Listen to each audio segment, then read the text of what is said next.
She was holding her newborn babies when her husband made a decision that would change all of their lives forever. Without asking questions, without listening to her side of the story, he believed a rumor and threw her out into the cold night with nowhere to go. But what seemed like the end of her life was actually the beginning of something no one saw coming. The people who mocked her would soon discover a shocking truth hidden behind her tears. A truth powerful enough to destroy their arrogance and turn their world upside down. Stay until the end to witness one of the most satisfying reversals of fate you'll ever hear. This story teaches us that judgment without truth can ruin lives, while patience and integrity always reveal the truth in the end. If stories like this inspire you, please like, comment, share, and subscribe to support the channel.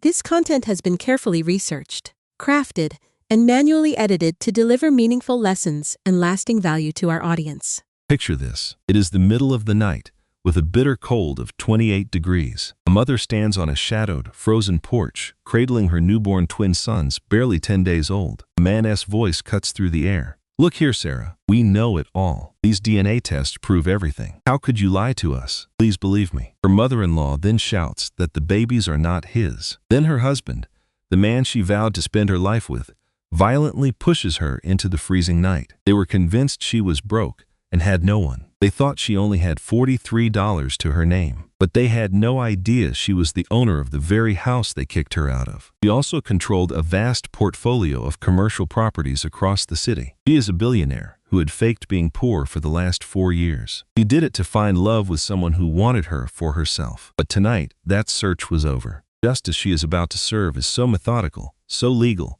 and so deeply satisfying, you will question if this is a real story. If you know the sting of being betrayed, you must hear what comes next. If you have ever been terribly misjudged or cast aside by the very people meant to protect you, then you must watch this to the end. I promise, you want to see how this billionaire made them regret their every action. And if you enjoy stories where the underdog finally gets justice, please click the like button this instant. Tell me in the comments what you would have done if you were her, and subscribe so you never miss another story like this. You will be amazed by what she does next. This tale is about more than just revenge. It is a lesson in understanding your own value. It is about refusing to let others define who you are. And it is about the incredible power that exists in every woman who has ever been told she is worthless. This story proves that your darkest moment can be the launchpad for your biggest victory. You need to know that no matter how bleak things get, you hold the power to rise again. Let me show you where this all started. The heavy front door crashed closed behind me. I was abandoned on the porch in the deep of night on December 23rd, 2024. I clutched my 10-day-old twin boys, both of them wailing into the darkness. The temperature was a painful 28 degrees, shivering in thin hospital pajamas that I was bleeding through. My mother-in-law had just spat directly in my face. Her final, cruel words were ringing in my head. "Take your illegitimate children and get out of our lives." My own husband, the man who promised to cherish me forever, was the one who forced me outside. He turned away from me and disappeared back into the house. I heard the deadbolt slide into place, a sound of absolute finality. A moment later, the porch light went out, plunging my sons and me into total darkness. They assumed I was penniless, with only $43 in my wallet. Mitchell family did not realize that I was the owner of the house they had ejected me from. I also held the deeds to the other 22 homes on their street, the company Ryan worked for, and half the commercial real estate in Greenville, North Carolina. My name is Sarah Blake. I am a 32-year-old billionaire who has spent the last 4 years living a lie, pretending to have nothing. This is the story of the deepest betrayal I have ever known, and the tale of how I made them pay for every single moment of my pain. If you have ever been dismissed, betrayed by those you loved, or thrown away like you were nothing, you have to see how this story concludes, because my next move was something they never saw coming. Let us go back to the beginning. 4 years ago, I was Catherine Sarah Blake. And yes,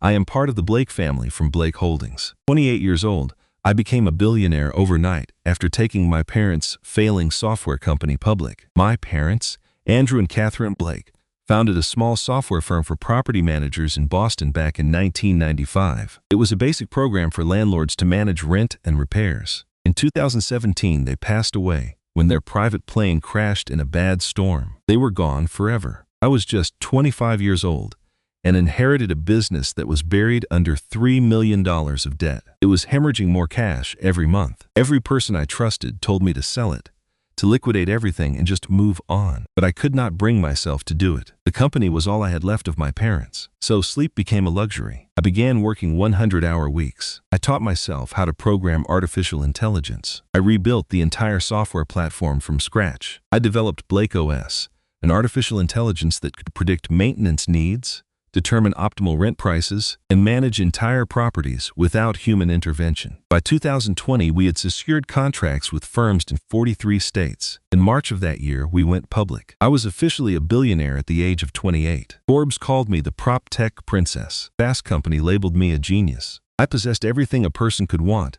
but I felt completely hollow inside. That was because 6 months before our initial public offering, I discovered my fiancé, Marcus, had a secret agenda to marry me. He intended to divorce me immediately and attempt to claim half of my fortune. He and his attorney had been scheming for months. They had forged documents, and he planned to argue he was essential to the company's growth. He nearly got away with it. We exposed his plot just 3 days before our wedding day. The criminal trial that came after was a public spectacle. Press turned it into a circus. My picture was plastered across every tabloid, with headlines screaming, "Tech heiress duped by gold-digging fiancé." I was on the witness stand for 6 grueling days. In the end, he received a 5-year prison sentence for fraud and attempted grand larceny. But that trial broke something inside me. My ability to trust was completely destroyed. I gave up on dating. I abandoned any hope of finding someone who could love me for myself, not for my wealth. People only saw me as a dollar sign. They were only interested in what I could do for them. 21, I made a life-altering choice. I relocated to Greenville, North Carolina,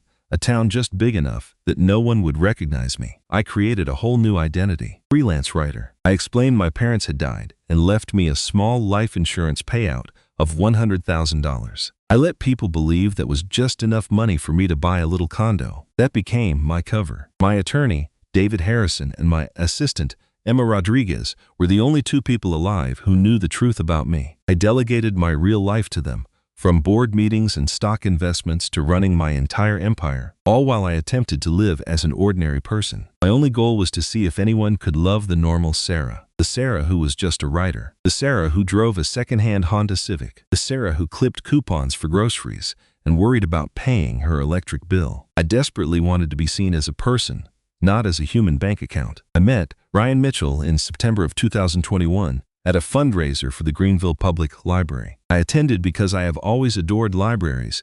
They were my refuge as a child. He was there as a weekend volunteer sharing stories with kids. I observed him for a while that afternoon before we ever exchanged a word. He was reading Where the Wild Things Are to a group of 6-year-olds. He made all the monster noises and had them howling with laughter. He was so kind and patient with them. He did not look at his phone even once. He was totally present with those children. When we finally got a moment to speak, he asked what I did. I told him I was a writer. He simply smiled and replied, "That is nice. I work in property management. It is pretty boring, but it covers the rent." He made no effort to show off. He did not boast about himself in any way. He asked me about my own life, and he genuinely seemed to listen to what I said. We went for coffee after the event concluded. That coffee led to a dinner date the following week, and then we went to a movie. Gradually, and with great caution, I allowed myself to develop feelings for him. Of course, I had Emma perform a thorough background investigation on him. I am no one's fool. Ryan Mitchell's record was spotless. He had no criminal history.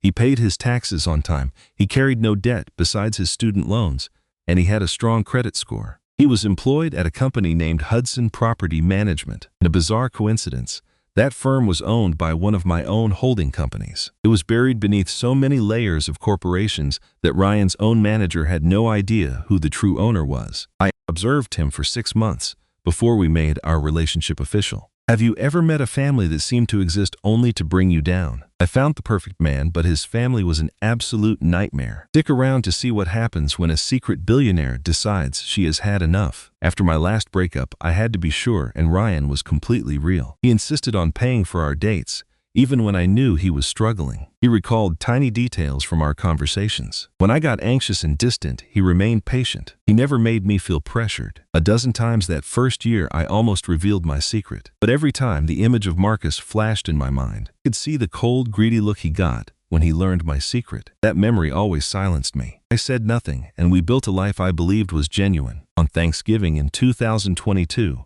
Ryan brought me to his family's house. I should have recognized the red flags right away. The Mitchell home was an ordinary house on a simple street. Neat lawn and a flag near the door. Barbara Mitchell answered, wearing a fancy dress for a casual meal. Her perfume was so overpowering it entered the room before she did. "You must be Sarah," she stated, her eyes scanning me like I was cheap furniture. "Ryan has told us all about you." Her emphasis on all suggested he had told them nothing. Inside, Tom Mitchell set plates on the table. He was a quiet man who hardly glanced my way. Melissa was there with her husband at the time, Derek. "Kind where you barely touch." He leaned close and whispered, "That outfit is adorable. Did you get it at a discount store?" It was clearly not a compliment. Dinner was incredibly tense. Barbara began her interrogation right away. "Where did you grow up?" "I am from near Boston." "Oh, how exclusive," she replied. "And your parents?" "They died a number of years ago." "Oh," she paused for a long moment. "Did they leave you much?" Brian jumped in. "Mom, that is enough." "What?" "It is a fair question. I am just getting to know the girl," she insisted. Then she asked about my work. When I said I was a freelance copywriter, she gave a little snort. "Oh, so you are one of those people who works from home. That must be nice and relaxed," she said with a pause. "That is not a real career, though, is it? It is enough to cover my expenses." "Well, that is good," she said, "because Ryan's salary will not support a family of 4. She smiled like it was a joke, but it felt like a threat. Melissa then gestured to my arm. "What a lovely bracelet. Is that silver?" The bracelet was platinum and had set me back $12,000. I bought it for myself, but I knew I had to downplay it. "No, it is just inexpensive fashion jewelry." "Oh, it looks authentic," she said. "You have amazing style for someone with limited funds." The whole evening continued like that. It was one backhanded compliment after another. Barbara grilled me on everything, from my apartment to my car. She asked about my hobbies and my church attendance. When I said I was not religious, she gasped loudly. "Well, Ryan is a church-going man," she announced. "Very important." Ryan made a weak attempt to help. "Mom, people have different beliefs." Ignored him completely. "I am just saying it would benefit her soul, and both their souls, if this is going to be serious." In the car on the way home, I mentioned his family was rather intense. "They are just looking out for me," he explained. "I am sure they will come to like you. I will tell you now,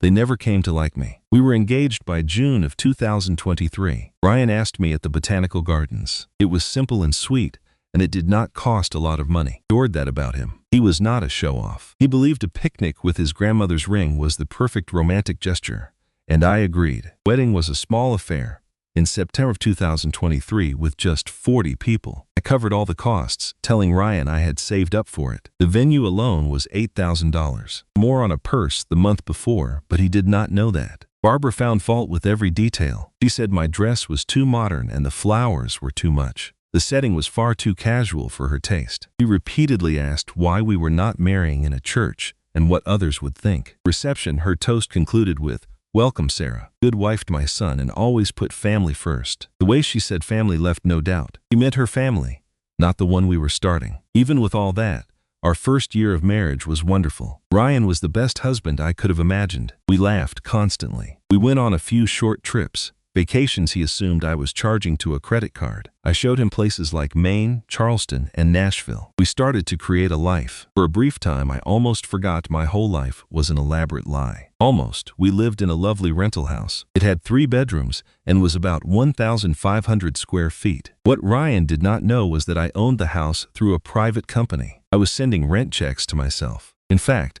I had purchased the entire block as an investment in 2020. Our life looked completely normal. I worked on my freelance business, disappearing into my office for hours. Ryan assumed I was writing ads. The truth was, I was running a billion-dollar company from my laptop, having secure calls with my staff. I really thought I could maintain this double life indefinitely. I believed I could be a powerful chief executive officer and a normal, loving wife. Then I discovered I was pregnant, and everything changed in an instant. It was March of 2024. Felt sick and tired for weeks. A test from the pharmacy came back positive. I took 3 more to be sure, and they all confirmed it. I scheduled a visit with my doctor, and the ultrasound turned my world upside down. "Congratulations," Dr. Patterson said, smiling. "It is twins." My thoughts just stopped. Twins. I was not prepared for 1 baby, much less 2. But then I saw them on the monitor. 2 small figures with 2 tiny hearts beating fast. I felt my own heart break open. Tears of joy and fear poured down my cheeks. I was experiencing every single emotion all at the same time. Then the doctor said, "There is one small issue. You have a condition called placenta previa. It means the placenta is positioned over your cervix. It may correct itself later, but for now, this is a high-risk pregnancy. You need to be extremely careful." That meant no lifting, avoiding stress, and getting plenty of rest. I shared the news with Ryan that evening. He was ecstatic. He lifted me and spun me around before I reminded him about my high-risk status. "Twins," he kept repeating in amazement. "We are going to have twins." Then a look of concern crossed his face. "Hold on, can we handle this financially? 2 infants is incredibly costly." I tried to reassure him. "We will figure it out," I said. I was so close to telling him the truth right then, to explain that money was no object. But my old fears returned. What if our relationship changed? What if he saw me differently? So I held on to my secret. We told his family about the pregnancy 2 weeks later. It all began during Sunday dinner at the Mitchell residence. Barbara served her typical pot roast. We waited until the meal was finished. Ryan then announced, "Mom, Melissa, Sarah, and I have news. We are expecting twins." The silence that followed was absolutely deafening. Tom finally managed to smile and said, "Congratulations." Melissa's face turned pale before she offered a weak smile. "Oh wow, that is wonderful news." Barbara placed her fork down on her plate with slow precision. "Twins?" she asked, her voice completely emotionless. "Yes, we are thrilled," Ryan began, but she cut him off. "How will you ever afford 2 babies?" she demanded. "Ryan, your salary barely covers the mortgage." Ryan tried to be calm. "Mom, I am just being realistic. Childcare is at least $2,000 a month for each child. Then there is formula, diapers, and doctor visits. Did you really think about this?" I tried to speak. "We will be okay." She then aimed her sharp gaze at me. "And will you continue working? Or do you plan for my son to support you while you play house?" Ryan defended me. "That is not fair." Barbara's voice grew louder. "What is not fair is you trapping my son with 2 babies when you can hardly manage yourself." Her words struck me like a physical blow. "I am sorry," I whispered, my voice shaking. "You heard me," she retorted. "The timing is so very convenient. You marry my son, and in under a year, you are pregnant with twins. You planned this whole thing to trap him." Ryan jumped up from his chair. "Mom, that is enough." "Oh, really?" she shot back. "It seems I am the only one honest enough to say what we are all thinking. It is a gold digger who got pregnant to lock you down." I was trembling with fury and shame as I stood up. "I need to leave." Ryan followed me out. In the car, I completely broke down and began to sob. He pulled me into a hug to comfort me. "She did not mean that, Sarah. She is just in shock. She will come around." But she meant every single word, and she never came around. That terrible evening was only the beginning of my nightmare. 2 weeks after that dinner, Barbara appeared at our door with luggage. "Moving in," she declared. "Sarah, you have a high-risk pregnancy. You are going to require assistance. This is what family does." Completely expecting him to refuse. He looked extremely uncomfortable but only said,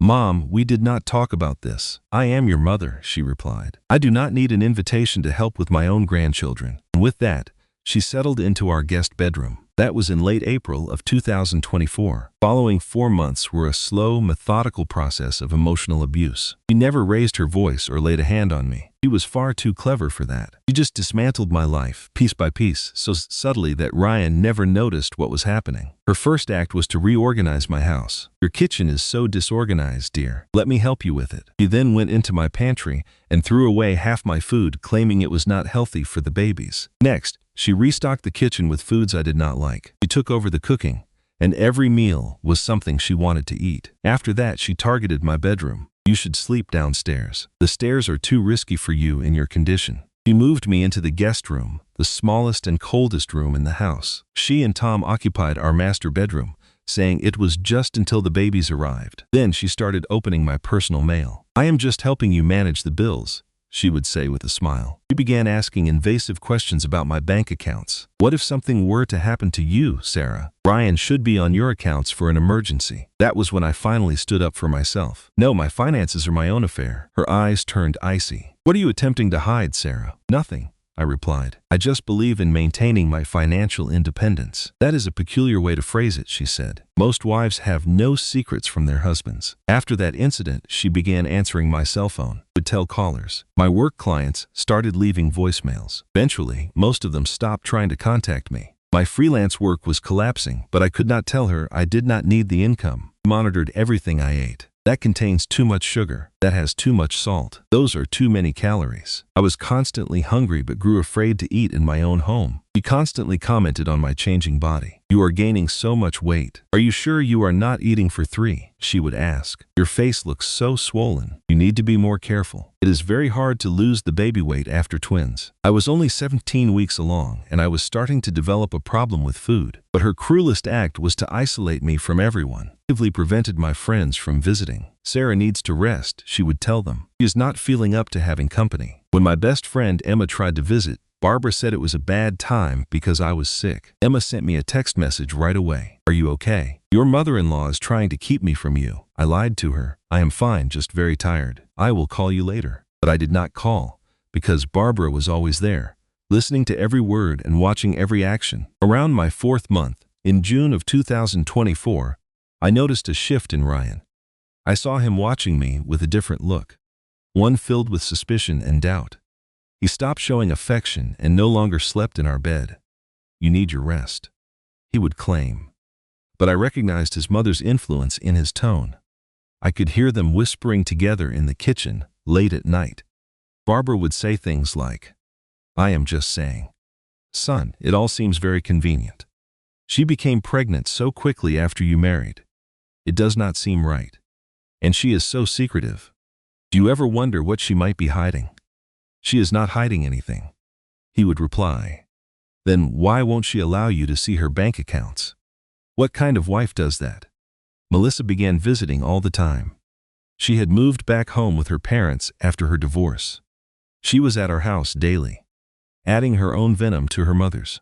I am just concerned about my brother, she would say, loud enough for me to overhear. Sarah is so secretive. What if those babies are not even his? I finally had to confront Ryan one night. Your mother and sister are turning you against me. They are just concerned, he said. Concerned about what? I have done nothing to cause concern. Then, why won't you let me look at your bank statements? He demanded. Because they are private, I told him. I am allowed some privacy even though I am your wife. He responded, most marriages do not have secrets, Sarah. I am not keeping secrets, I clarified. I am maintaining boundaries. There is a big difference. But he was unable to understand. Each day he grew more distant. He started working late, arriving home after I was asleep and leaving before I woke up. We were living together like strangers, not a husband and wife. In early July, I started noticing odd things. A car was always parked on our street. I began to feel I was being followed on my way to doctor appointments. I even spotted a man with a camera in the grocery store. Someone was watching me. I went directly to Barbara and confronted her. Did you hire someone to follow me? She made no attempt to deny it. I am protecting my son. If you have nothing to hide, then you have nothing to fear. This is insane, I told her. What is insane, she replied, is a wife who hides her money from her husband. What is insane are all your secrets. What are you hiding? I went directly to Ryan. Your mother hired a private detective to follow me. He refused to look at me. He was obviously uncomfortable, but he did not say a single word to defend me. Instead, he just asked, did you give her a reason to be suspicious? I was his wife. I was carrying his babies. That should have been enough for him to believe me. All he said was, then prove it. Show me your bank records. I said no. He demanded to know why. I could not tell him that if I did, our entire make-believe life would be over. He would finally learn my secret, and I was not ready for that. So I just stood there silently. He saw my silence as an admission of guilt. It was July 28th, 2024. And I was 24 weeks pregnant. I will never forget that day. It was the day my life almost fell to pieces. My doctor, Dr. Patterson, had told me to take it easy. Your placenta is a bit low, she said. We must watch for any issues. If you have any bleeding or cramps, you must call me right away. But my mother-in-law, Barbara,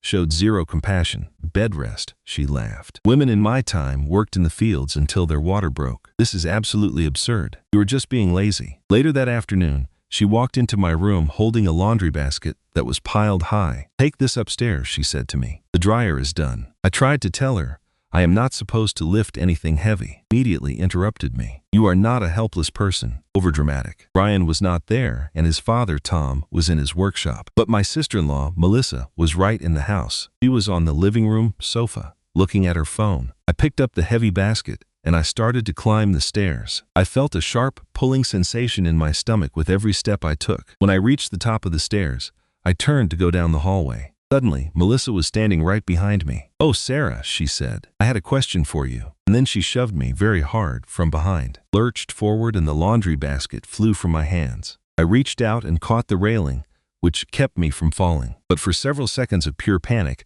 I was about to fall face first down 15 stairs. My babies and I were about to fall. I just held the railing, completely frozen in shock, while Melissa stood there at the top of the stairs. "Oh my goodness, I am so sorry," she said. "Are you okay? You really need to be more careful on these stairs. They can be so very dangerous." But when I looked up at her, her eyes were cold and filled with purpose. I knew right then that she had done it intentionally. She had tried to make me fall down the stairs. She had tried to harm my unborn children. I was in so much shock that I could not speak. "What?" she said with a tiny smirk. "It was just an accident. You are so clumsy, Sarah. Maybe you should not be carrying heavy loads if you are not strong enough." That was the night my contractions started. They were sharp, and they were painful. Ryan had to race me to the hospital. I was terrified. At only 24 weeks, it was way too early for them to be born. Please, God, no. Dr. Patterson examined me. "The babies are fine for now," she said. "Their heartbeats are strong. But there are some changes in your cervix. You are now in danger of going into labor early. I am putting you on strict bed rest. This means no stairs, no lifting, and absolutely no stress." When we finally got home, I told Ryan exactly what Melissa had done. He just dismissed it. "He bumped into you, Sarah. That is not the same thing as doing it on purpose." I was firm. "She tried to push me down those stairs." He replied,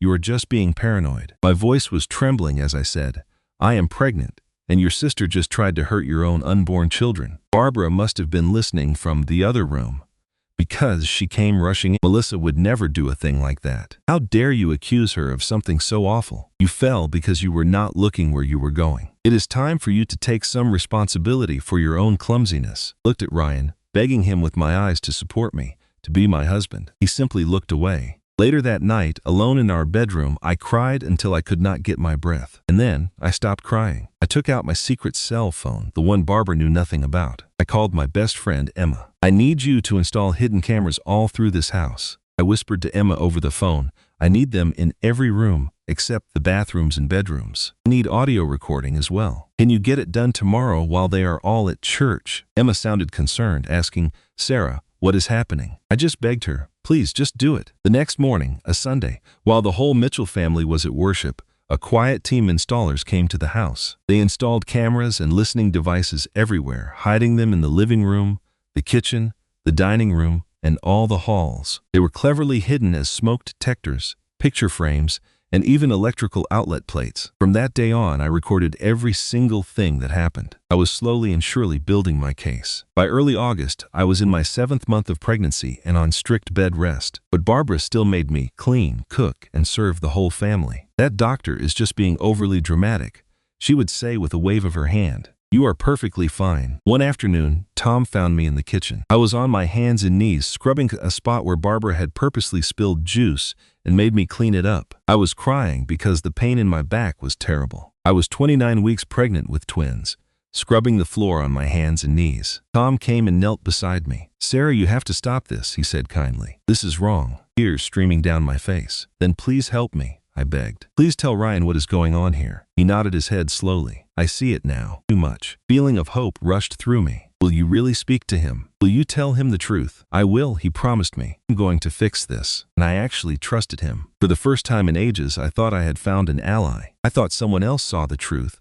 and was going to help me. The very next day, Tom took Ryan aside for a private conversation. I waited anxiously in my room, my heart full of hope. I believed that perhaps this nightmare was finally over. An hour later, my bedroom door burst open and Ryan charged in. He was incredibly angry. "Are you trying to set my father against my mother?" he shouted. "What?"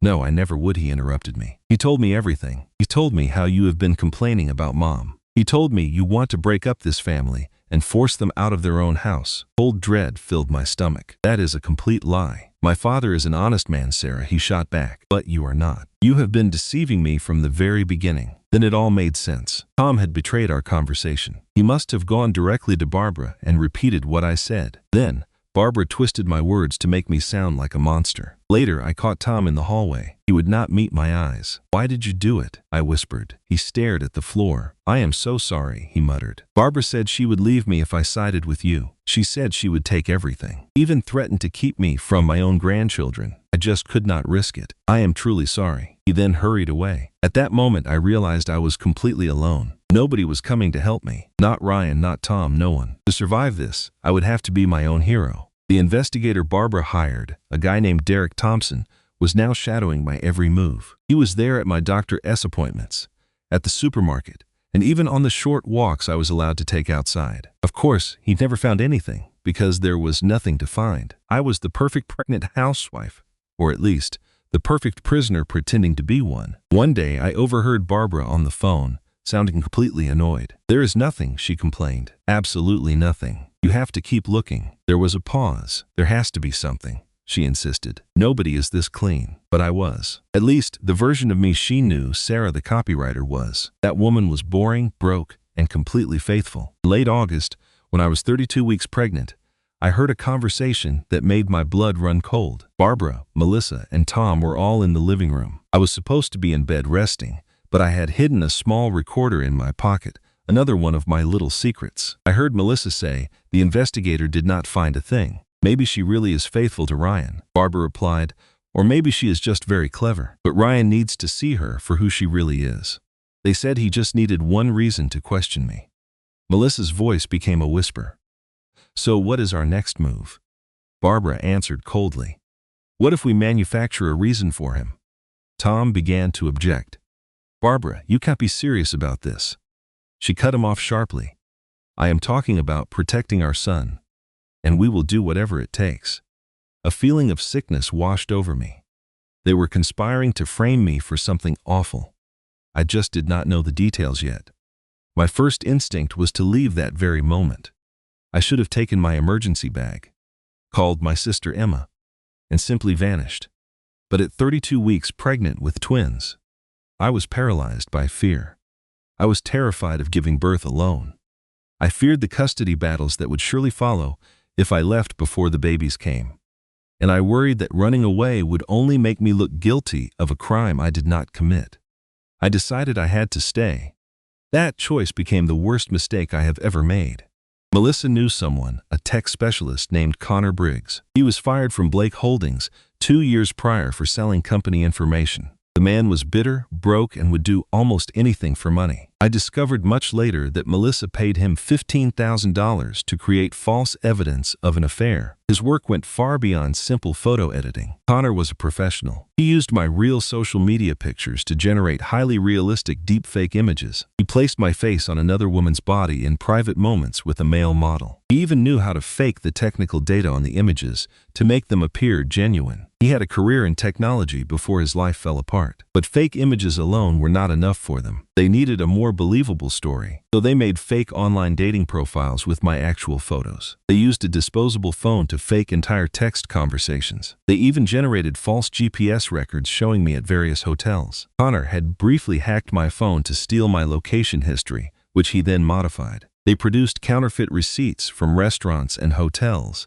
that had my signature on them. Melissa had spent weeks practicing how to forge my signature. They also had a witness, a friend of Melissa's named Ashley, who was ready to lie and claim she saw me with another man. Their plan was complex, expensive, and incredibly cruel. They were constructing a case that was meant to completely ruin my life. On September 15th, I was 35 weeks along in my pregnancy. I felt absolutely huge. I was drained of all energy and in constant discomfort. It seemed like the babies were putting pressure on every single one of my organs. I could not find a way to sleep. I could not even go more than 20 feet without having to stop and rest. That night, Barbara entered my room, held her phone in her hand, her face glowing with a triumphant look. "We need to have a family meeting right now," she declared. I told her I was exhausted, but she insisted. "Now, Sarah." Ryan was summoned home from work. Tom was called in from his workshop. Melissa came out of her own room. They made me sit in a chair positioned in the center of the living room, like I was on trial. Barbara held her phone up. The private detective sent his final conclusions today. My heart started to pound in my chest, and he uncovered something very revealing.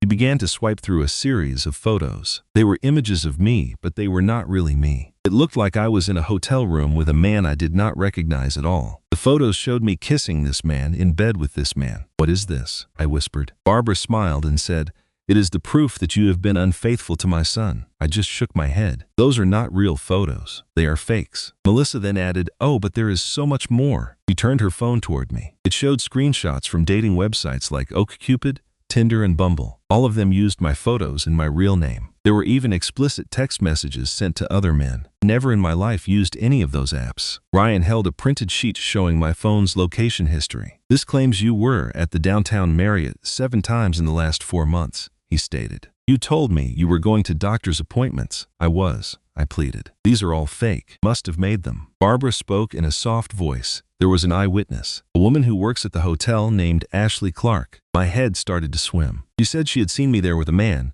not just one time, but on multiple occasions, and she was completely sure it was me. They had a prepared answer for every single question. Their version of the story was perfect. It was also completely untrue. I got up and walked over to my husband. "Ryan, please," I begged him. He flinched and took a step back from me. "Do not," he said, his voice like ice. "Do not even touch me." Continued to plead.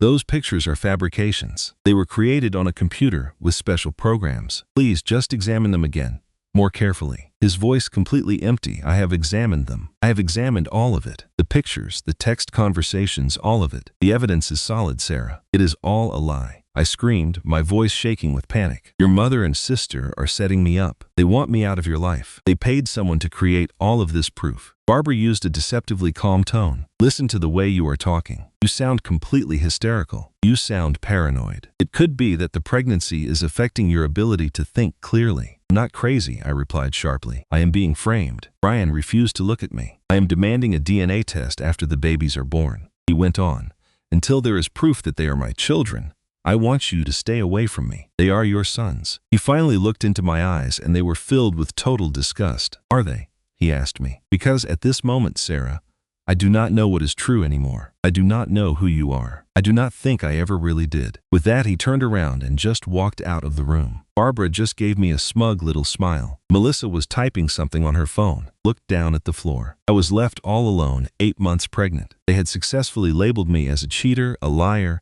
and an unfaithful wife. I had no way at all to demonstrate my innocence. The evidence they had built against me was perfect. It was 100% fake, but it was constructed without a single flaw. That night, at 35 weeks pregnant, I made a call to my lawyer, David Harrison. I told him, "I have to get out of this place right away. I need a safe location, a security detail, and you need to prepare divorce papers." He told me he could have everything arranged in 48 hours. 24. Packed a small bag with my essential items and hid it in the trunk of my car, deep underneath the spare tire. I had an escape plan. The family attended church every Sunday, without exception. My strategy was to wait for them to leave and then make the drive to Charlotte. I planned to meet David and my sister Emma at a hotel. I would deliver my babies there, in a place where I knew I would be safe. I just had to make it through one more day. On the morning of Sunday, September 17th, I stayed in my room and listened as they all got ready. I heard the front door open and then I heard the car start. I waited for an additional 10 minutes,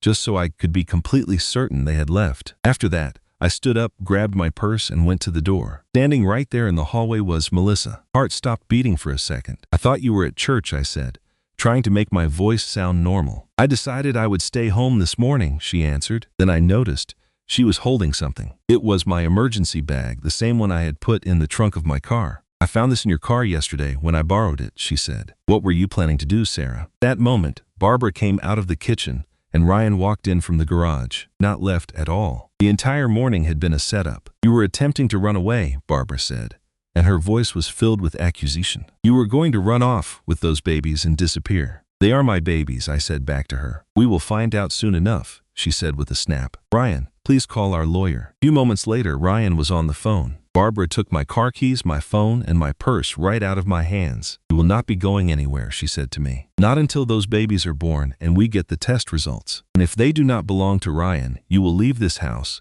with nothing at all. No babies, no dignity, absolutely nothing." They pulled me down the stairs to the basement, to the part of the house that was not finished. It was chilly and damp inside, and it had a strong smell of mold. They had installed a brand new lock on the outside of the door. "This is for your own protection," Barbara said with a smile that made me sick. You are clearly not well, trying to escape with babies that might not even be part of this family. We are simply keeping you safe from yourself. Heavy door slammed shut, and then I heard the sound of the lock sliding into place. I was a prisoner. At 35 weeks pregnant with twins, I was locked inside a dirty basement. No way to call for help, no way to get out, and no hope that things were going to get any better. As I sat there on the cold floor, I finally realized their truly evil plan. They were going to keep me here until the babies came. Then, they would steal my children away from me and throw me out on the street. And I was completely powerless to stop them. This was my life. For the third time, I felt a deep and hopeless despair. No way out. At 3 in the morning on September 24th, I was 37 weeks pregnant. A sharp, burning pain woke me up on the basement floor. It was a real contraction. They started coming every 3 minutes. Experienced false labor for weeks, but this was nothing like that. It was really happening. I was locked in a basement, about to give birth all by myself. Began to scream for help. Banged my fists on the wooden door. Help me, I yelled. Please, the babies are coming. All I heard was silence. There was no sound at all from the house above me. Screamed even louder, pounding the door with all my might. Please, I am in labor. Please, somebody help me. At last, I heard footsteps. The lock turned and the door slowly opened. Barbara stood there in her robe, looking annoyed. Stop all this drama, she said. You are not due for 3 more weeks. Contractions are 3 minutes apart. I told her, my teeth clenched.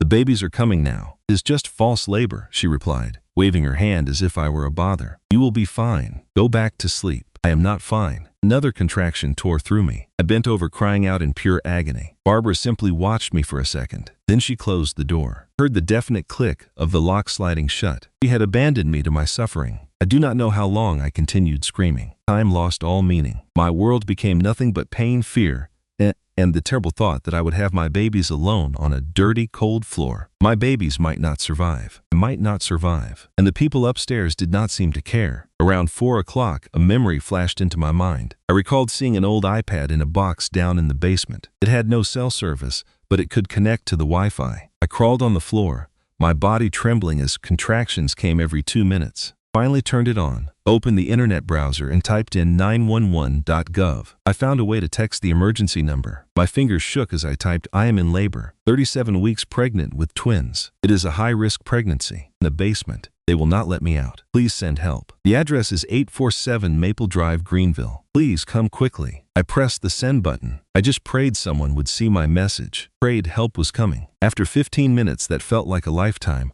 I heard the wonderful sound of sirens. Then I heard loud banging on the front door. Police and an emergency medical crew. Open the door, they shouted. I could hear Barbara's voice upstairs. There must be some kind of mistake, she said. An emergency technician shouted back.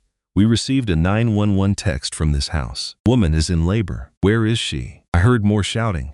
Then the sound of people running down the basement stairs. The door swung open. 2 paramedics were standing there looking at me with total shock. I was 37 weeks pregnant, on a concrete floor, in active labor, and sobbing without control. Oh my goodness, one of them said. How long have they kept you down here? 1 week, I was able to whisper, before another contraction made me scream. Ma'am, we have to get you to the hospital immediately. They carefully lifted me onto a stretcher. As they took me upstairs, I saw the entire Mitchell family standing in the living room. Barbara, Jay Bean, Melissa, and Ryan were all in their pajamas, their faces showing pure astonishment. Barbara attempted to lie to the officers. She has been dealing with some emotional issues. We were just trying to keep her safe. The police officer looked at her, his face showing his disgust. You locked her in the basement, he asked. An emergency technician then looked directly at the family and added, while she was having a baby. He then told them, when we finish at the hospital, we will file a report with Child Protective Services. This is child endangerment. Ryan's face turned completely white. I gave birth at Greenville Memorial Hospital. My labor lasted for 22 terrible hours. Ryan eventually appeared during hour 16 and he was intoxicated. I could smell whiskey on his breath from across the room. The nurse looked at him and asked, Are you seriously drunk right now? He just mumbled, I needed something for my nerves. Then he looked at me with cold, empty eyes. We are doing that DNA test today. I was in too much pain to even consider arguing. Another contraction tore through me, and I screamed. You want me to leave? Yes, I managed to say. Get out. And so he left. He never came back. 2:37 in the morning on September 25th, my son Logan was born. He weighed 6 pounds and 2 ounces, and he was perfect. Then at 2:51 in the morning, my son Lucas was born. He weighed 5 pounds and 14 ounces. He was also perfect. I held them both in my arms and just wept. They were so tiny and so completely perfect, and they were all mine. "Hello, my sweet babies," I whispered to them. "Hello, I am your mama. I am so very sorry. I am sorry for what you have already been through. But your mama is here. Mama has you. And I promise both of you, I will always protect you, no matter what." A nurse came into the room and asked if I wanted to call anyone. "My husband was here," I answered softly. "He left." "Oh," she said, her eyes full of sympathy. "I am so sorry, dear. Is there anyone else?" I thought about my friend Emma, but my phone was back at that house. They had taken all of my things. "No," I whispered. It was just the three of us. There I sat, all alone in a quiet hospital room with my 2 newborn sons. No flowers arrived, no balloons appeared, and no family came to celebrate. It felt like me and my boys were on our own. I was in the hospital for 4 days, recovering from my cesarean section. The babies were healthy but tiny, so we were kept for observation. Barbara visited only once on day 2. Came into my room, looked at the babies in their bassinets, and commented, "They definitely have the Mitchell nose, but that proves nothing. We are still getting that DNA test." He never picked them up, never even asked their names. We left in under 5 minutes without a single congratulations. Melissa sent me a text that said, "I hope you and the bastards are okay," and added a smiling emoji. Ryan came by on the 3rd day. He was not drinking this time. He just stood at the door staring at his sons. "Did you pick out any names?" he asked. "Logan and Lucas," I replied. "Those are decent names," was all he said. An awkward silence filled the room. "Please do not do this to us. We will do the DNA test after you get home," he stated coldly. "Until then, I refuse to get attached to children who might not be mine." And just like that, he left. Later that day, a social worker from the hospital visited me. "Mrs. Mitchell," she started, "I have to ask, do you feel safe at home?" I wanted to scream no, right at her. I wanted to tell her about being locked in the basement and all the cruel lies they were creating. But telling the truth felt too risky. An investigation could mean they would take my babies and place them in foster care. I could not let that happen, so I lied. "Yes, of course I am safe," I said. "We are just going through some family drama." She studied my face for a long moment. I could tell she did not believe me, but she had no proof. "If you find yourself needing help," she said, giving me a small card, "here are some resources for domestic violence." I took the card from her and slipped it into my pocket with a small nod. After she was gone, the silence returned. On the 4th day, September 29th, the hospital discharged me. I called the house. "I am ready to be picked up now." Barbara's voice was like ice. "We are all busy. You will have to get a taxi." "I just had surgery," I pleaded. "I have 2 newborn babies with me. Taxi is not safe." The line clicked. She had just hung up on me. I had to call a taxi. The driver was a very kind man who helped me install the car seats I had bought weeks ago. I rode in the back with my sons, feeling a sharp pain from my incision, with every little bump in the road. When we arrived at the house, it was completely dark. Not a single light was on inside. No one was there to greet me. The taxi driver looked back at me, his eyes filled with worry. "Ma'am, do you need some help getting inside?" I shook my head. "No, but thank you." He helped me carry the babies onto the porch, and I paid him with the last bit of cash I had. I watched his taillights disappear down the street. Then I unlocked the door to my own home and stepped directly into a nightmare. Nothing was prepared for our arrival. The cribs I had chosen with such care were still sitting in boxes unassembled. There was no warm greeting, no one offering to lend a hand, just a cold, silent house. I placed the babies, still in their carriers, on the living room floor. It seemed like the only safe place for them. Then, I began the impossible job of building the cribs all by myself. It was only 10 days after my major operation. My stitches ached with every movement, and I felt lightheaded from blood loss. It took me 3 agonizing hours. I cried for most of that time. That first night, Logan and Lucas needed to be fed every 90 minutes. I was trying to breastfeed, but it was a painful struggle. They had a hard time latching, and I was in constant pain. I was exhausted, alone, and suffering. Barbara entered my room. "You need to be quieter," she ordered. "Your crying is waking everyone up." "I am not the one who is crying," I replied. "The babies are crying. I am just trying to feed them because they are hungry." "Well, you need to handle it," she snapped back. "And when you are done, the kitchen is a mess that needs to be cleaned, and the living room is a disaster." Unable to process what she was saying. "I just had major surgery on my abdomen," I reminded her. She scoffed. "Women from my day were up and working the very next day. You need to stop being so lazy. And with that, she spun around and left. I sat there, clutching my babies as a horrible reality sank in. They expected me to do everything. I had to care for the babies,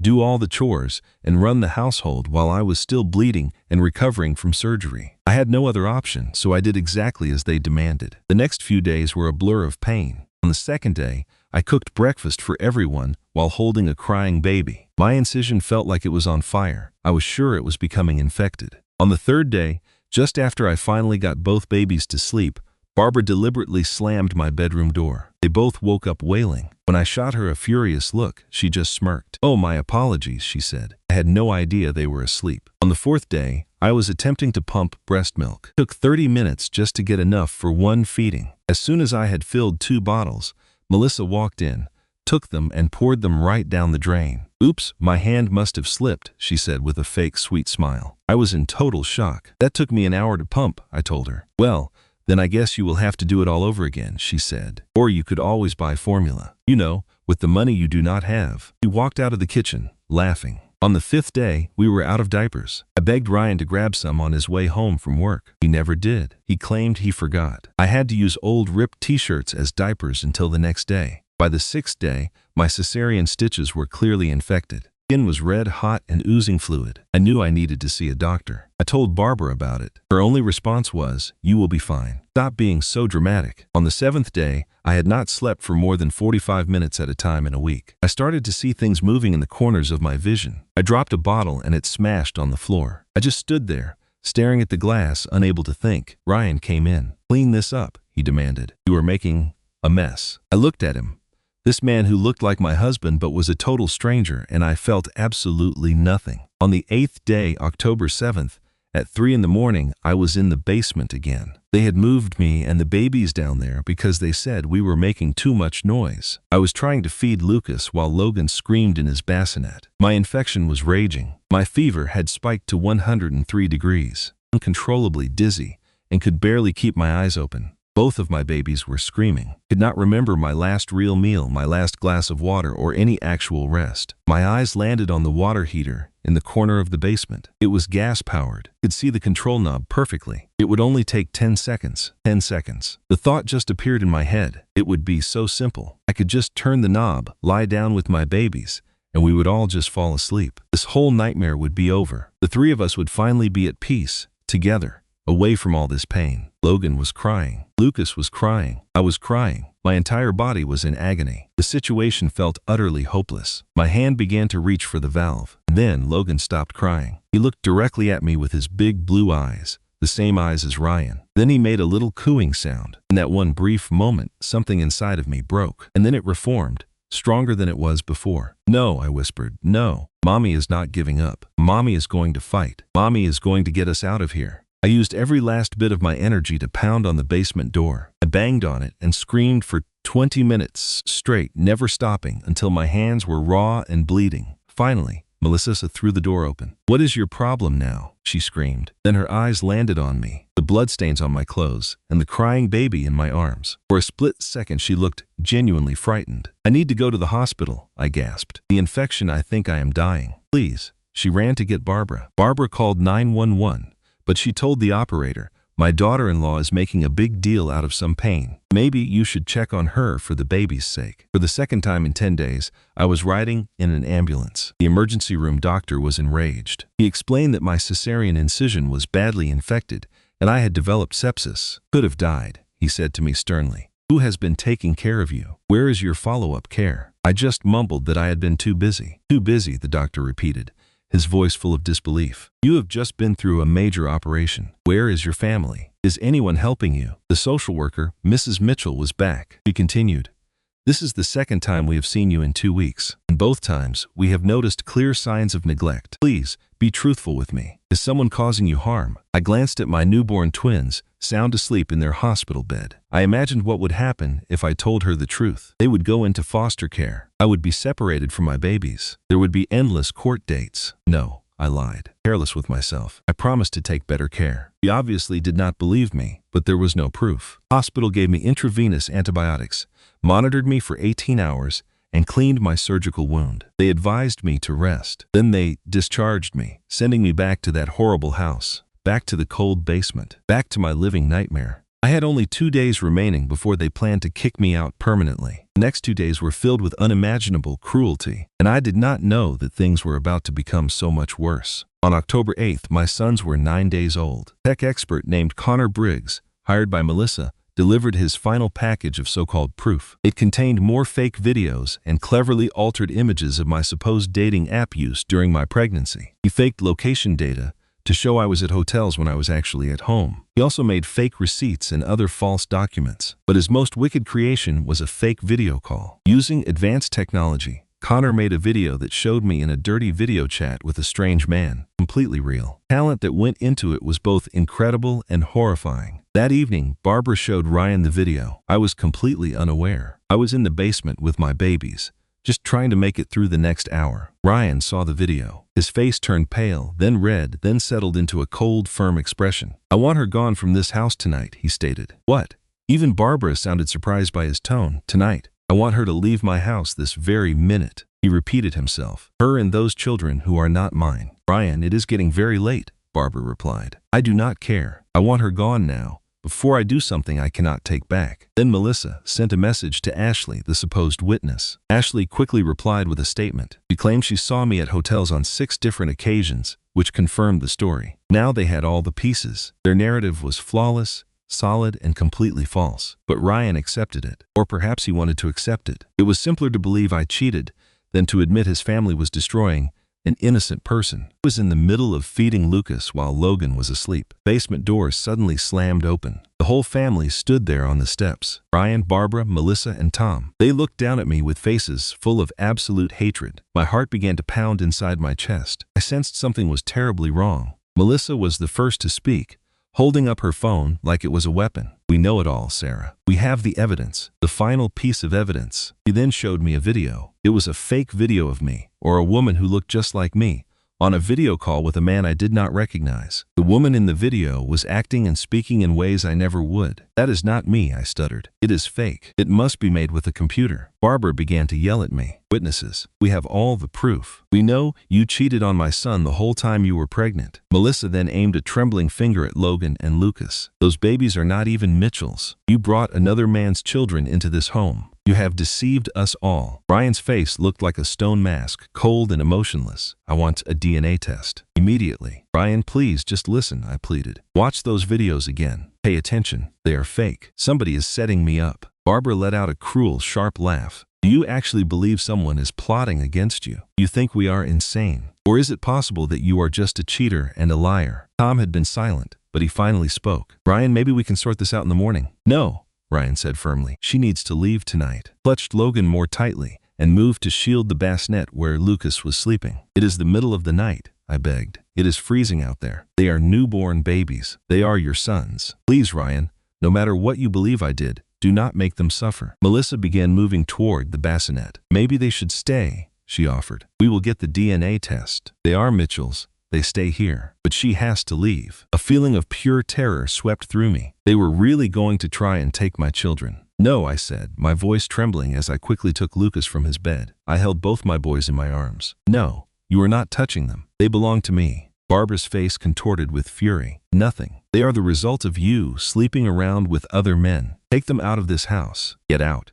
She jumped towards me, trying to grab one of the babies from my arms, turned quickly, shielding them with my body. Barbara's hand struck my face hard. A loud ringing sound filled my ears. Ryan seized her and pulled her away, begging, "Mother, stop." But it was already done. He had hit me while I held my newborn children. Tom opened the front door, letting in a gust of freezing December air. The temperature was down to 28 degrees. "Out," he said, just that one word. I gave Ryan one final look. This was the man I married, the father of my boys. "They're only 10 days old, Ryan. 10 days. It is winter. Please let us do a DNA test in the morning. Please do not do this to us." For a moment, I saw a change in his eyes. A flicker of doubt, perhaps some regret. But then, Barbara murmured something to him, and his expression became hard again. He came towards me, placed his hands on my shoulders, and shoved me. I staggered back towards the open doorway. I struggled to stay upright, holding my babies even closer. They began to weep, feeling the danger. Ryan, I pleaded one last time. He shoved me again with more force. Now I was standing on the porch. The wind pierced my thin pajamas while my babies wailed in the cold. Barbara showed up in the doorway behind him, and then she spit on me, hit my cheek, feeling warm and vile. "You are worthless," she hissed. "You are garbage.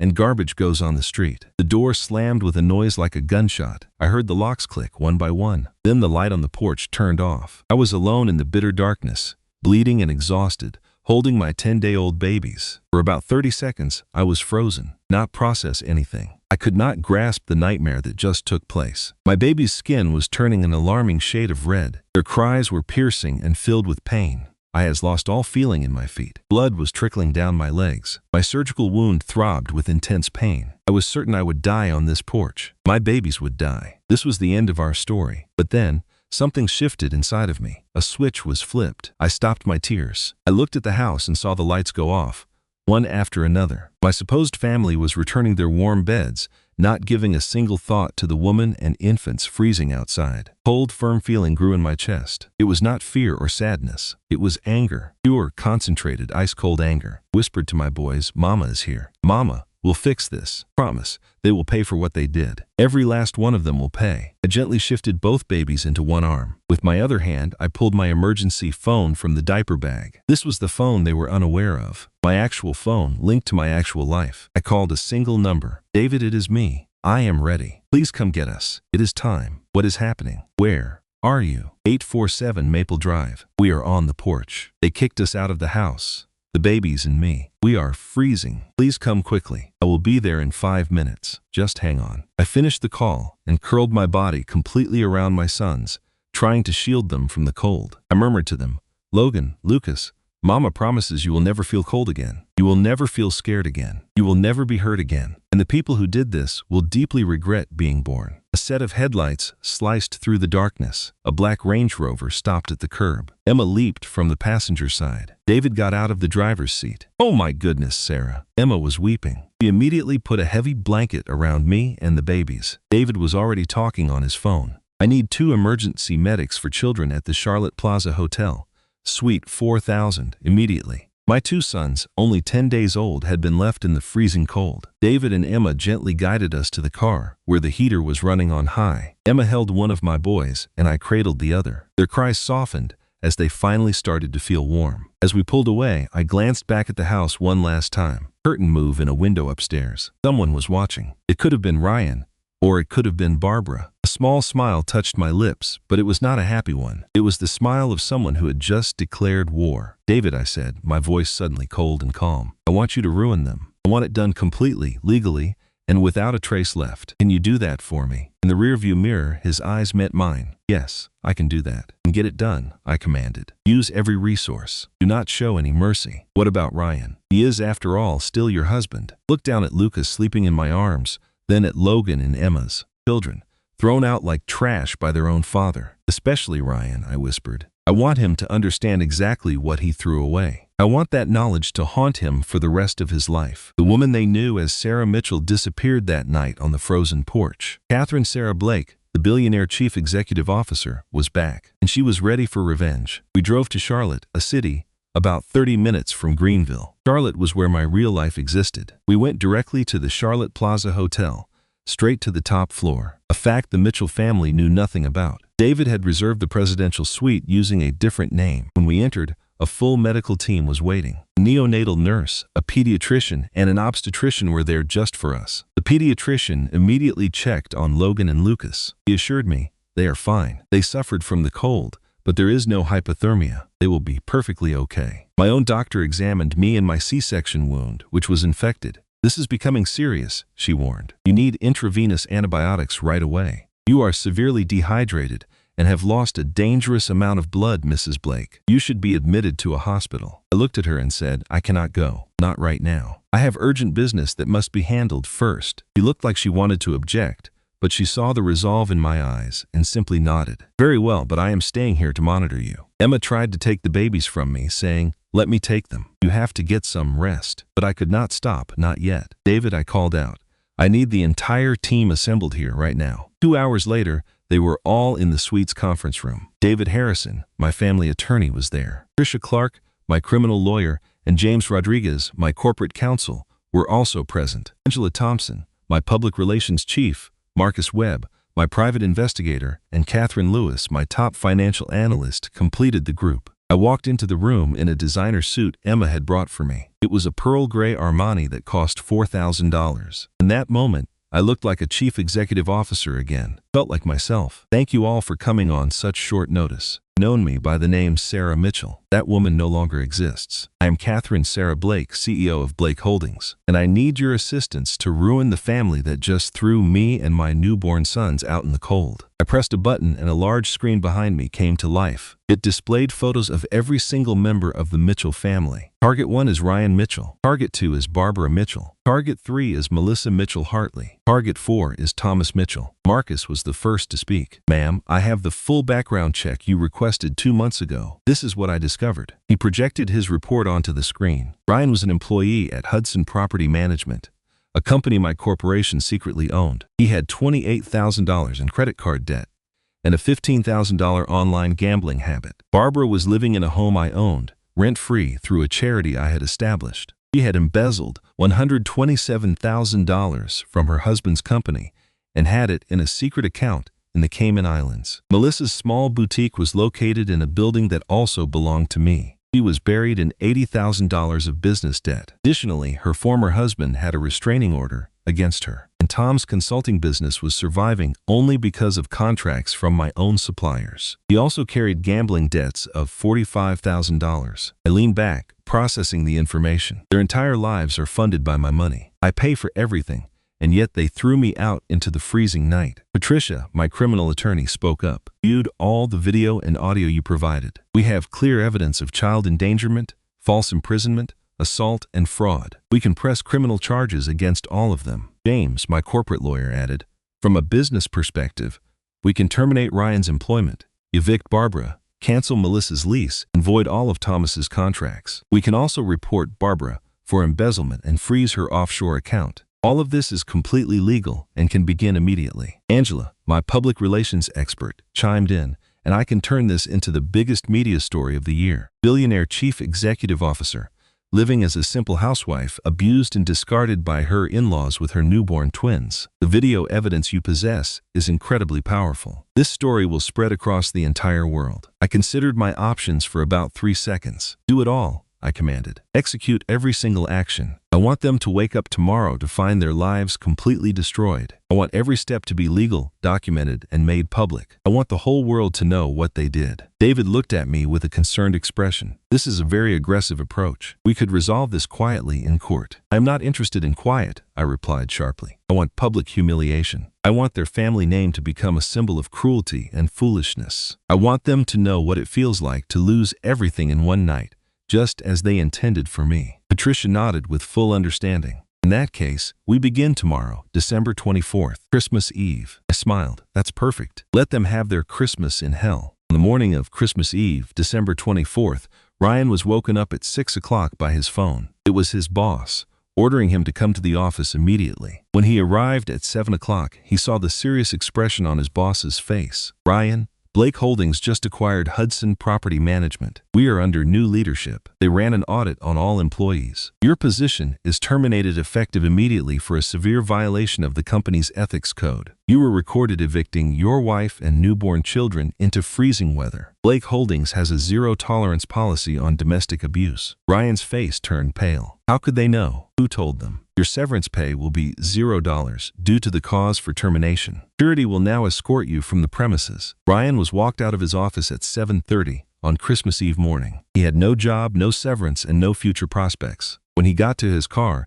an envelope was tucked beneath his windshield wiper. Inside were divorce papers and custody documents, with a short message. The children are mine. You forfeited your rights as a father when you abandoned them in the cold. DNA test result was enclosed. It confirmed a 99.9% probability that he was the father. Congratulations, the note finished. You have successfully destroyed your own family. Signed, Sarah. He became sick right there in his car. At 8 in the morning, as Barbara was in her kitchen preparing breakfast, the doorbell rang. Courier delivered a certified letter. It was a notice of eviction. The letter stated that her lease was terminated because she had falsified information on her housing assistance application. She had 72 hours to vacate the property. She immediately called the property management office. "This has to be a mistake." "There is no mistake, ma'am," the person on the phone replied. "The building was just purchased by Blake Properties, LLC. Your application was found to contain fraudulent information. You have 72 hours. "Who is Blake Properties?" she demanded. "Not at liberty to disclose that, ma'am." Trembling. 10 minutes later, there was another knock at the door. This time, it was the police. "Yes, we have a warrant for your arrest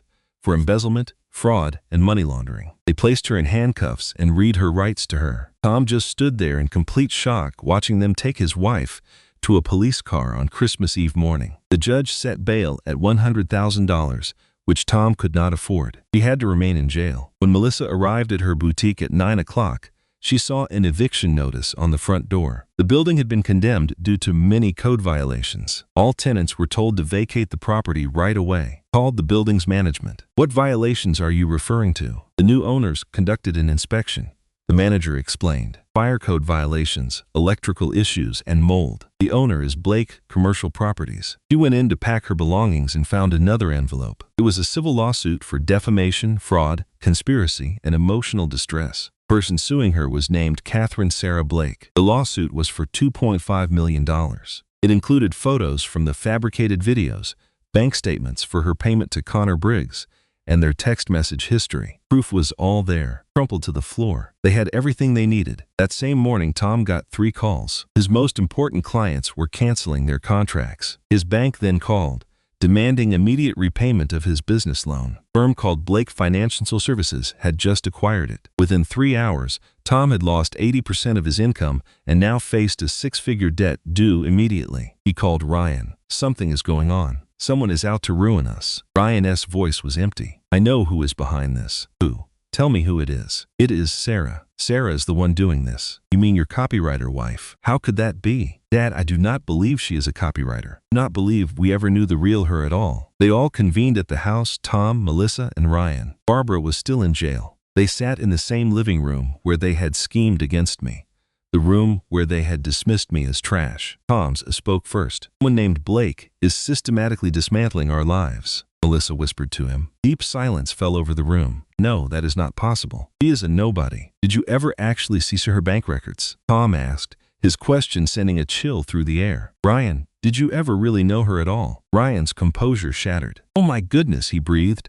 "What if we were wrong about all of it?" Melissa took out her phone and searched for Catherine Blake, CEO. The screen flooded with results. There were articles in Forbes, features in business publications, and many photos. And there she was. It was Sarah. But in these images, she was dressed in expensive designer clothing. She was posing in front of tall buildings and holding awards. The headlines were astonishing. PropTech genius Catherine Blake takes company public at 28. Billionaire CEO of Blake Holdings now valued at $1.8 billion.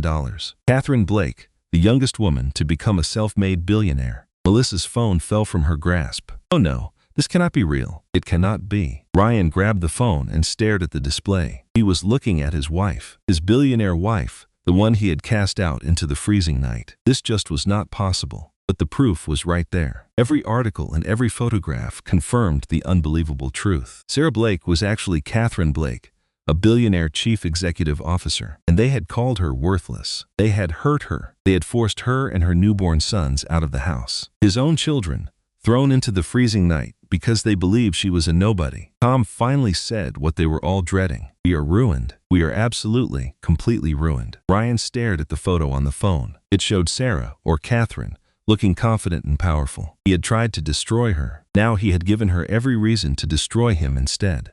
And she was only just beginning. On December 26th, 2 days after Christmas, an announcement came at 8 in the morning. The chief executive officer of Blake Holdings, Catherine Blake, would hold a news conference at 2 in the afternoon. All media was invited. National news channels picked up the story right away. Reporters from major networks and local stations were all buzzing. Nobody knew what the conference was about. But Blake Holdings was a billion-dollar company. Any news conference from Catherine Blake was a huge story. The event took place in the main hall of the Charlotte Convention Center. The room could hold 2,000 people, and every seat was taken. I was getting ready in a nearby hotel suite. Emma helped me put on a perfectly fitted white Armani suit. White represents purity and truth. Professionals did my hair and makeup. I looked strong, beautiful, and in control. The twins were in the adjoining suite with their nanny and a doctor. They were safe and well cared for. David came into the room. "Are you sure about this? After you go public, you can never take it back." I looked at him with total resolve. "I am absolutely sure. The videos are powerful. People will be very emotional. This story will spread everywhere." He simply nodded. "Good," I replied. "I want it everywhere. I want the whole world to witness what they did to me." I took a final look in the mirror. This was the moment I would finally stop hiding. It was the moment I would reclaim my power. "Let's go." I stepped onto the stage at exactly 2 o'clock. The entire hall went quiet. The flash of cameras was like a lightning storm all around me. I looked out at a massive crowd of faces. They were all journalists holding cameras and recorders. Podium. I adjusted the microphone and looked straight at the cameras. "My name is Catherine Sarah Blake. I am the founder and chief executive officer of Blake Holdings. It is a property technology company currently worth $1.8 billion.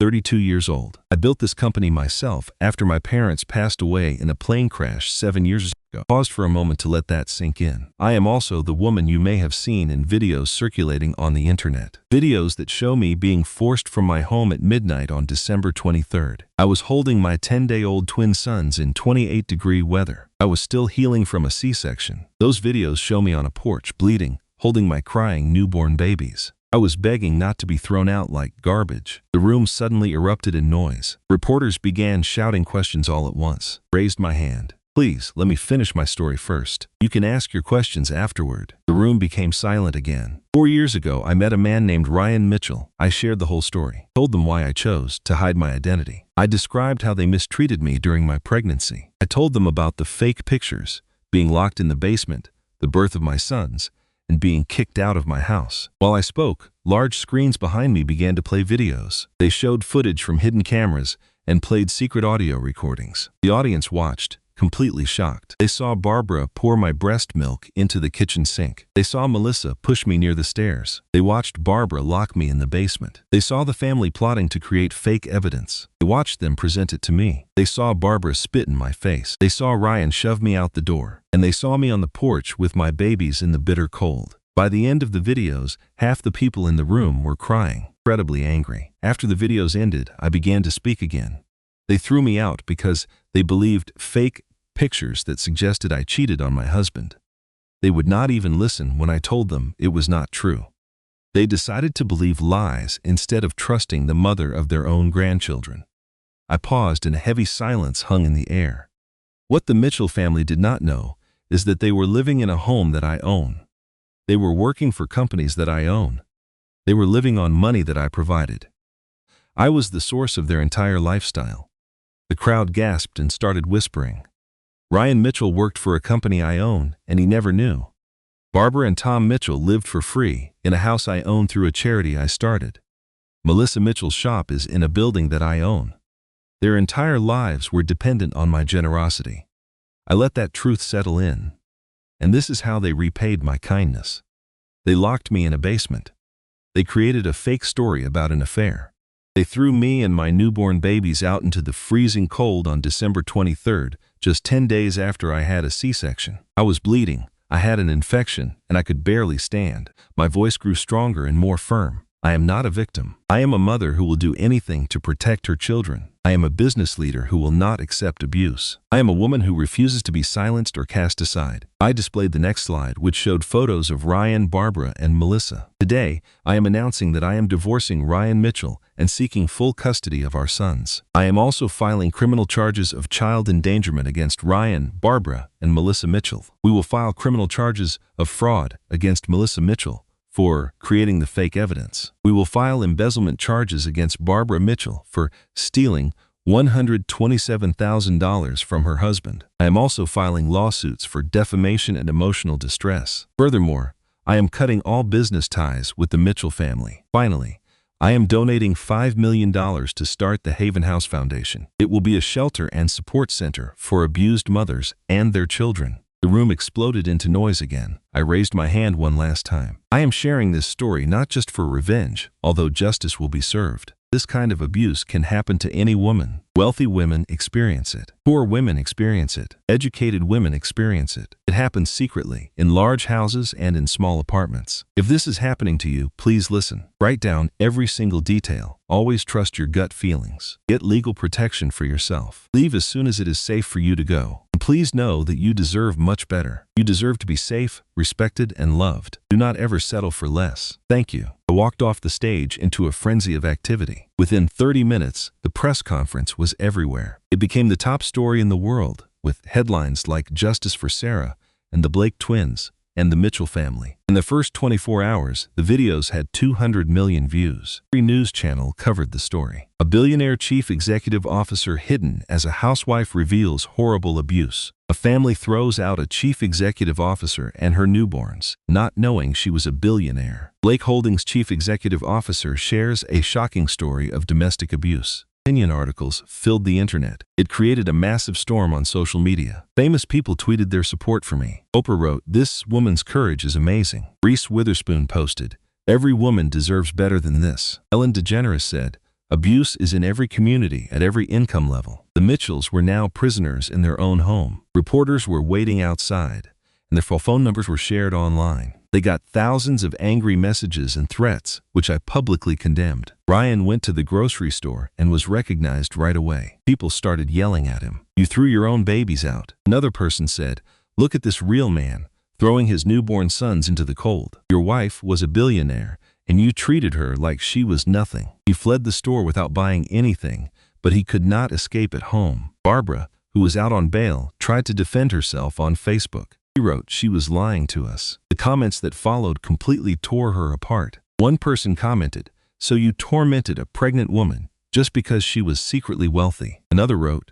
"She was not lying to you. She was testing your character, and you failed completely. You threw her out with 10-day-old babies. In 28-degree weather. You are a complete monster." The Mitchells were instantly shunned by their entire community. In contrast, the stock for Blake Holdings rose by 12% right after my press conference. Investors viewed the story as a sign of strength, a CEO who had conquered adversity with powerful leadership. Interviewed by every major news outlet. I had a feature on 60 Minutes, sat down with Good Morning America, and appeared on The Ellen Show, cover of Time magazine. The title read, "The CEO Who Fought Back," became a symbol, not just for wealth or getting even, but for survival, resilience, and the power of speaking up. The Mitchells also became symbols. They represented cruelty, ignorance, and the fate of those who severely underestimate others. Their reputations were destroyed for good. 3 days after my announcement, on December 29th, the authorities made their arrests. Barbara faced charges of child endangerment, false imprisonment, assault, embezzlement, money laundering, and fraud. Melissa was charged with child endangerment, conspiracy, fraud, and defamation. Ryan was charged with child endangerment and assault. Tom was never charged with any crime. He cooperated completely with the investigation, provided a detailed statement, and agreed to testify against Barbara. Trials moved forward quickly since the evidence against them was so overwhelming. The video evidence especially was completely damning to their defense. During Barbara's trial, the prosecutor played the recording of her plotting to fake the evidence. He presented the video of her spitting on me to the jury. A medical expert testified about my C-section infection, explaining how forced labor likely caused it. Fire marshal also testified, detailing the unsafe and dangerous conditions of the basement. The jury needed only 1 hour to reach a decision. They found her guilty on all charges. The judge stared at my former mother-in-law and declared, "Mrs. Mitchell, in my 23 years on the bench, this is one of the most appalling cases of family abuse I have ever presided over. You deliberately targeted a vulnerable new mother. You placed newborn infants in extreme peril, and you have shown absolutely no remorse." Her sentence was 12 years in a federal prison. As soon as Barbara heard this, she began to scream, "That woman is a liar.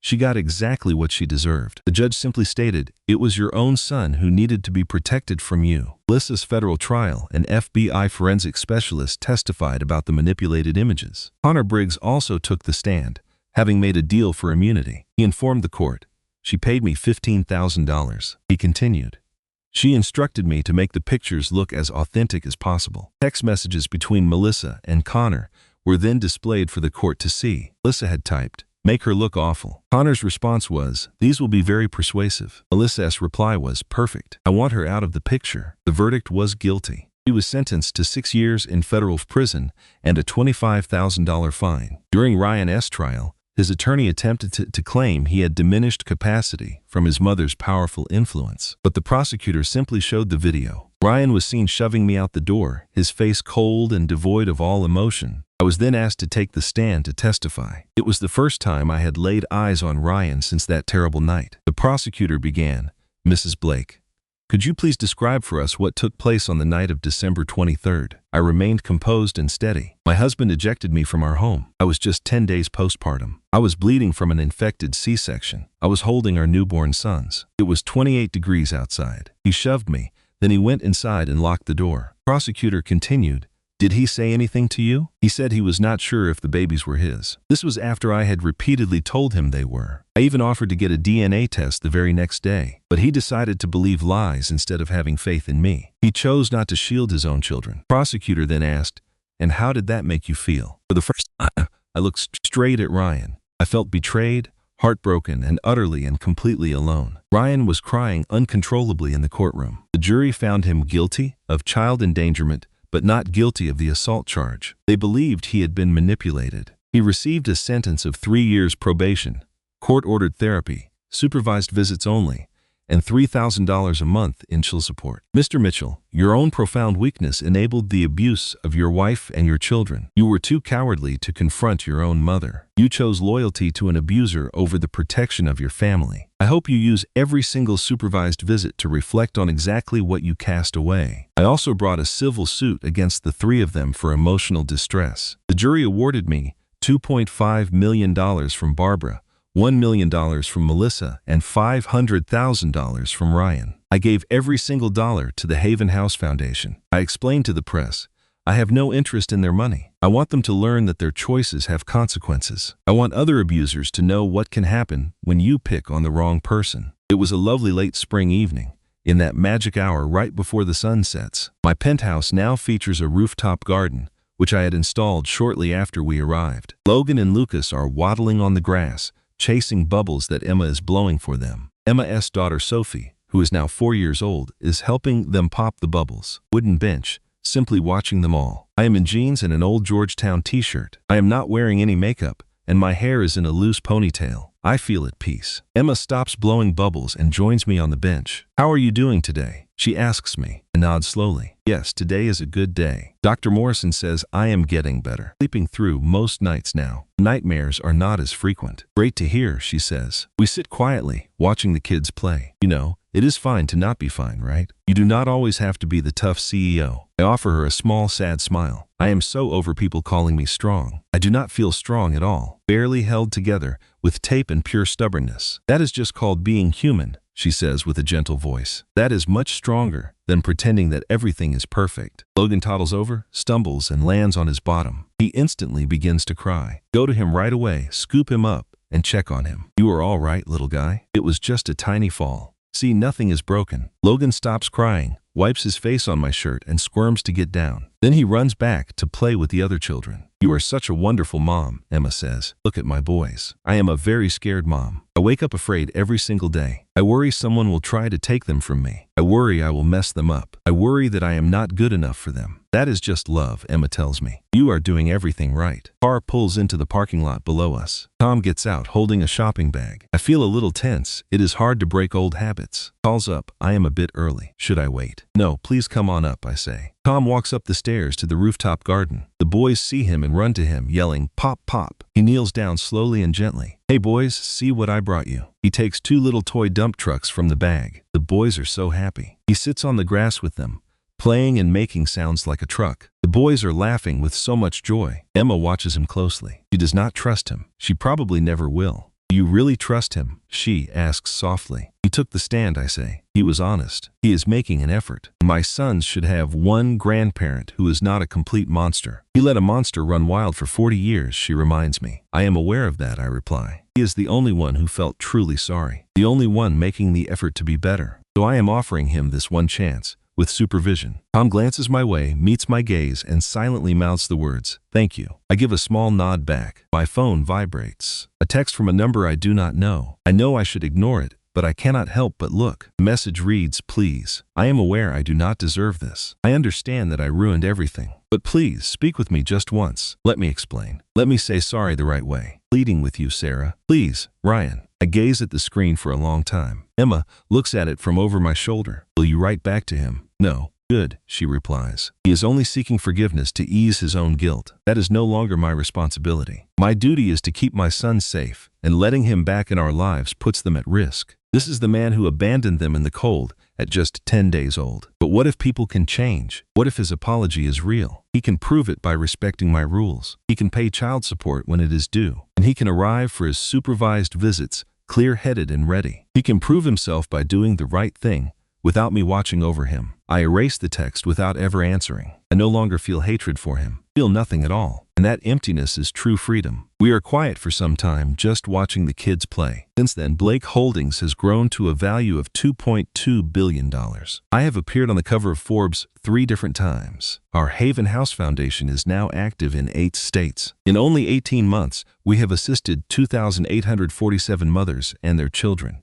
And we expand daily. I guide survivors of abuse myself, give public speeches, and tell my own story. But it is nothing serious yet. I do not feel ready for that. As I told Emma, perhaps one day. For now, my sons and my work are all I need. Ryan now has a job at a car wash, earning $15 an hour. He rents a small studio apartment in a rough neighborhood. He is allowed to see sons 1 time a month at a family center with supervision. The boys cry every single time they see him. They have no idea who he is. They just call him that man. During each visit, Ryan also cries. The court requires him to be in therapy, but he also goes because he claims he wants to be a better person. He mailed me a letter 12 pages long, full of apologies and requests for forgiveness. I did not send a reply. He framed a single picture of me with the twins at the hospital. It was taken hours after their birth, right before he destroyed our lives. I heard he looks at that picture every night. It is a reminder of all that he lost. He will never get another job in property management. In that industry, his name is poison. A simple background check shows his criminal past, the news articles,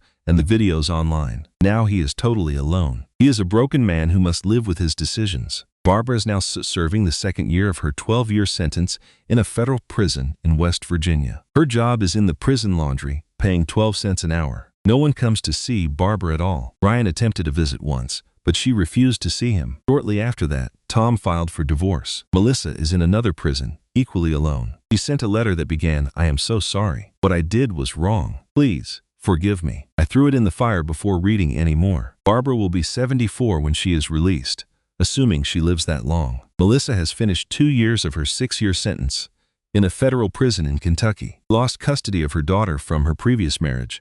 Her ex-husband has full parental rights. She works in the prison kitchen. She attempted to take her own life twice and is now watched around the clock. Every week, she sends me letters full of apologies. I get the letters, but I never respond. When she gets out, Melissa will be 35 years old, with no work, no one, and no future. Tom was the only one who avoided prison time. He lives with his brother in a small apartment and earns $13 an hour at Home Depot. He can see his grandsons once every week, but I must be there. Brings new toys, reads stories to them, and is always kind to the boys. The children seem to like having him around, and they call him Pop Pop. I only allowed this for a single reason. Tom was the one person who showed true remorse. He gave testimony against the others and tried to correct his mistakes. His eyes fill with tears each time he sees the boys. "I am sorry," he says to me every time he visits. "I am truly sorry for allowing all this to happen. I have not forgiven him, but I do not seek to punish him more. You watched as something terrible happened," I said to him once. "You knew it was wrong, but you decided to do nothing about it. However, you did attempt to help me, even if you failed. Because of that, I will give you this one thing. You are allowed to know your grandsons, but you will never have our full trust again." He just nods and agrees to my terms. He knows this is much more than he deserves. The sun begins to set, casting a warm golden glow on everything. Tom brings the boys back over to me. "Thank you for this afternoon," he says. "I will see you again next week." And then he walks away quietly. Emma gathers up all of Sophie's belongings. "We will do this again next week," she says. "I love you, boss." I remind her I am not your boss now. "We are just friends." "Okay," she replies, smiling. "I love you, my friend." They share a brief hug, and then Emma leaves. Finally, it is just me and my boys. Logan and Lucas are growing sleepy and rubbing their eyes. "Okay, my little ones," I say softly. "Let us get you inside for a warm bath, and then it is bedtime." Logan whispers, "Can we have a story, Mama?" "Of course, my sweet boy," I reply. "There is always enough time for a story." Then Lucas adds, "Mama, please stay." Tears begin to well in my eyes, but they are happy tears of healing. Yes, Mama is going to stay forever. Mama will not leave you, not even for a second. I lift both of them into my arms. They feel so heavy now, but I can still carry them. I walk with them toward our home. Sometimes people ask if I regret hiding my money. They ask if I am sorry I married Ryan, or if I would change the past. The real truth is that I have no regrets at all. Every single decision I made brought me right here. They attempted to ruin me, and for a short time, they succeeded. Only 18 months ago, they left me shattered on a freezing cold porch. But they did not understand something important about breaking a person. You cannot control how they decide to rebuild themselves. Put my world back together, one piece at a time. I grew stronger and smarter, and I learned what is really important, not the woman I used to be. I no longer trust others so easily. My house now has a security system that could protect a fortress. I visit a therapist twice a week, and I use medication for my anxiety. Even today, an unexpected knock at the door makes my heart pound. It is true that I was damaged, but I am no longer broken, and there is a very big difference between the two. If you are hearing this from a dark place in your life, please listen. I understand you. 18 months ago, I was in the same position as you. I was left in the cold after they had stolen everything I had. They took my dignity, my sense of security, and my whole family model. Completely powerless, like I had nothing left. But I was mistaken. I still had myself and my desire to live. Fierce love for my children. That was enough for a fresh start. It was all that mattered. Now tonight we are enjoying bath time. My boys are happily splashing in the tub. I wash their hair gently, keeping soap from their eyes. They sing their funny little songs in their special twin language. After the bath, they get into their pajamas. Logan always wants the ones with dinosaurs. Lucas always chooses his rocket ship ones. They make this choice themselves every single night. They are discovering their own identities and the power to choose. Next, we read our bedtime story. I read Where the Wild Things Are. It is the same book Ryan was reading when I first saw him. This copy belongs to us now, part of our new life. We are making new memories with it, replacing the painful old ones where Max, the king of all wild things, felt lonely and needed to be in a place where he was loved. Lucas is now sound asleep. Logan is trying hard to stay up, but he is losing the battle. I kiss both of their foreheads,